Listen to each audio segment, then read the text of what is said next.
प्राचीन हिंदू आर्षी एक समानांतर ब्रह्मांड में गए। यह है कहानी प्राचीन भारत में एक महान ऋषि थे जिनका नाम वेद व्यास था। वे ज्ञानी, साधक और योगी थे। उनकी महानता का आलम यह था कि वे सभी वेदों और पुराणों के ज्ञाता थे। एक दिन जब वे ध्यान में गहरे डूबे थे, तब अचानक एक दिव्य प्रकाश उनके समक्ष प्रकट हुआ। यह एक अद्भुत और रहस्यमय अनुभव था।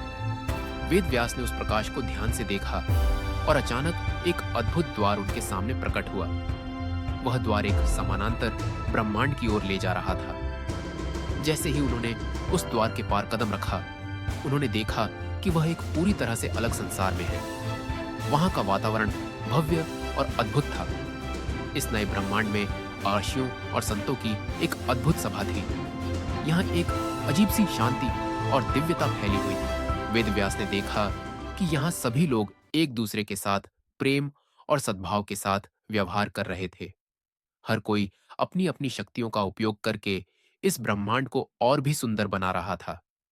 वेद व्यास ने उस स्थान के साधकों से संवाद किया और उन्होंने उनकी साधना, ध्यान और ज्ञान का आदान प्रदान किया।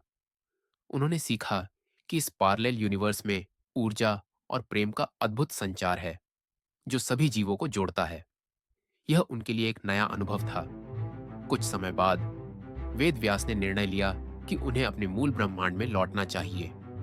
उन्होंने अपने नए दोस्तों से विदाई ली और फिर से उस द्वार के जरिए लौट आए। वापस आते ही उन्होंने अपने अनुयायियों को इस अद्भुत अनुभव के बारे में बताया और उन्हें सिखाया कि प्रेम और एकता की शक्ति के माध्यम से हम अपने जीवन को कैसे बदल सकते हैं। इस प्रकार वेद व्यास ने अपने ज्ञान को साझा किया और लोगों को यह समझाया कि हर एक व्यक्ति में एक दिव्य तत्व होता है जो हमें एक दूसरे से जोड़ता है, चाहे हम किसी भी दुनिया में क्यों ना हो। यह कहानी हमें यह सिखाती है कि भले ही हम अलग अलग ब्रह्मांडों में हों, परंतु प्रेम और ज्ञान की शक्ति हमें एक साथ बांधती है। यह कहानी हमें यह भी बताती है कि वास्तविकता का एक व्यापक स्वरूप है जिसे समझना और अनुभव करना हमारे लिए आवश्यक है। वेद व्यास ने अपने अनुभव से यह सीखा कि भौतिक संसार से परे अन्य आयाम भी हैं जिनमें गहराई और सुनिश्चितता है।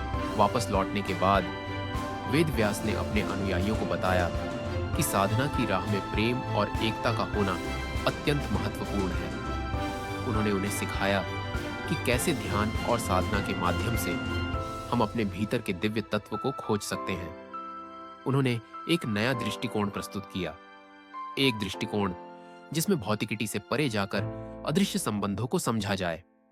वेद व्यास ने एकत्रित लोगों को बताया कि समानांतर ब्रह्मांड केवल एक अलग स्थान नहीं है, बल्कि एक नई सोच और समझ का प्रतीक है। उन्होंने कहा, इस ब्रह्मांड में प्रेम और एकता की ऊर्जा का संचार होता है और जब हम इस ऊर्जा को अपने जीवन में अपनाते हैं तो हम न केवल अपने जीवन को बेहतर बनाते हैं, बल्कि हम अपने आसपास की दुनिया को भी सकारात्मक रूप से प्रभावित कर सकते हैं।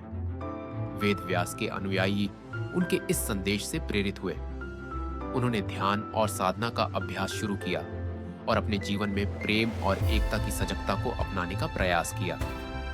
जैसे जैसे उन्होंने ये शिक्षाएं अपने जीवन में उतारी, उनके बीच संबंध और भी गहरे होने लगे। इस प्रकार वेद व्यास ने अपने ज्ञान के प्रकाश से न केवल अपने अनुयायियों के जीवन को रोशन किया, बल्कि उन्होंने यह भी प्रमाणित किया कि ब्रह्मांड की हर शीर्षिका में प्रेम की एक अदृश्य धागा होती है जो सभी को आपस में जोड़ती है। इस कहानी का संदेश यह है कि जब हम अपने भीतर के दिव्यत्व को पहचानते हैं और उसे प्रकट करते हैं, तब हम न केवल अपने ब्रह्मांड के लिए, बल्कि समग्र रूप से मानवता के लिए एक शक्तिशाली परिवर्तन का हिस्सा बनते हैं।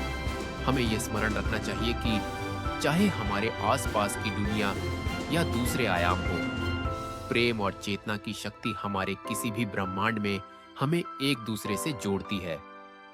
इस प्रकार वेद व्यास की शिक्षाएं आज भी प्रासंगिक हैं और हमें अपने जीवन में उन्हें अपनाने की दिशा में अग्रसर होना चाहिए।